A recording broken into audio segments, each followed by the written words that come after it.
This is a download from BBC Learning English. To find out more, visit our website. 6 Minute English. From BBC Learning English. Hello and welcome to 6 Minute English. I'm Dan. Let me just sit down. And I'm Neil. Neil, are you wearing high heels? Hang on. Not anymore. How did they feel? Oh, agony. How do women do this? Why on earth are you wearing them? Well, I wanted to look fashionable and cool. Everyone knows that high heels are the height of fashion. On the street, at work and at parties.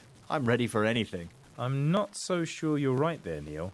Our topic for this 6 Minute English is about the rise in popularity of the comfy shoe. However, before we step into that, let's have our quiz question. Which famous sports clothing company's first pair of running shoes was inspired by the square pattern on a waffle-making machine? Was it A, Adidas, B, Nike, or C, Puma? Well, I have no idea, so I'm going to say Adidas, because that's got marks. We'll have to wait until later to find out. So, what do you think of when I say comfy shoes? Well, comfy is an adjective, which is an informal way of saying comfortable. So I suppose we're talking trainers. But I was always told that trainers weren't appropriate for everywhere, like work and many formal or social places such as parties, bars and clubs. Well, that certainly used to be the case, but that may not be as true anymore. Victoria Moss is the senior fashion editor at the Telegraph newspaper in the UK.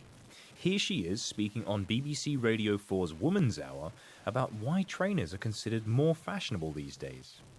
Is it something that's happened very recently? Well, I think it's been sort of coming on for a while. And I think one thing in fashion in the last 10 years has been a sort of mass casualisation of everything. And there's been a big streetwear trend, which has filtered through, and that's... So, is it something that's happened very recently? Apparently not, no. She said that there's been a mass casualisation of things over the last 10 years. Casualisation here means the process of becoming less formal and more relaxed. More casual. Yes. Society has relaxed its idea of what is considered formal or appropriate. In addition, we're told there has been a big streetwear trend. Streetwear is a style of casual clothing worn especially by young people from urban settings. That's the city. This trend has filtered through. If something filters through, it appears or happens gradually over time. So, presumably, the trend for streetwear filtered through from its specialised area into mainstream fashion, until everyone was following it. Well, that explains why trainers are more fashionable these days, but it doesn't explain why people are wearing them more. Not everyone follows fashion, you know. Yes, Neil, I can see that when I look at you. But you're forgetting the comfy part. Emma Supple is a podiatrist, a foot doctor, who also spoke on Woman's Hour. Here she is explaining why being comfy is so important. What are people doing more these days that they weren't before? So what we're actually talking about is actually people for wellness, walking more and doing more. And they're not going to do that in a lot of high heels. So trainers are changing the materials. They're now a lot of fabric trainers. And if you've inherited foot problems, then that kind of fabric, they're wrapping around knobbly bits. And knobbly bits hurt. What are people doing more? They're walking more, and they're doing it for wellness. Wellness is the state of being healthy. As a result, trainers have had to change their materials to fabric to make themselves more comfortable. Not only that, but if you have any foot problems, these fabric or cloth trainers are better at fitting to the shape of your foot.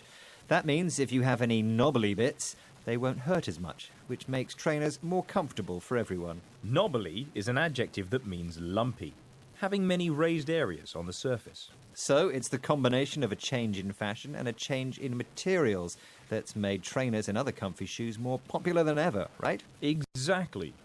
And hard on the heels of that revelation, we can reveal the answer to our quiz question. Earlier, I asked which famous sports clothing company's first pair of running shoes was inspired by the square pattern on a waffle-making machine. Was it A, Adidas, B, Nike, or C, Puma? Neil, you said? I said Adidas. Sorry, the answer is Nike. In 1971, their co-founder, Bill Bowerman, was having breakfast when he saw the waffle machine, and it inspired the design of Nike's first running shoe. Let's hope it was a comfy one. Aha! It must be time to review our vocabulary. So first, we had comfy, an adjective which is an informal way of saying comfortable. Then we had casualization. This describes the process of things, such as fashion or behavior, becoming less formal and more casual. Next was streetwear. That describes a style of casual clothing that's worn especially by young people who live in cities. Then we heard filtered through. If something filters through, it appears or happens gradually over time. For example, has it filtered through to you yet, Neil, that high heels were a mistake? Yes, it has. They didn't do anything for my wellness, I can tell you, which means the state of being healthy. And lastly, we had knobbly. This adjective means lumpy, or having many raised areas on the surface, like skin when it gets cold. Do you have anything knobbly on your foot, Neil? Probably. My feet are killing me. Haha, I think we found your Achilles heel. However, it's time to go, but we will be back. In the meantime, you can find us in all the usual places, online and on social media. Just look for BBC Learning English. Bye for now. Goodbye. 6 Minute English. From bbclearningenglish.com.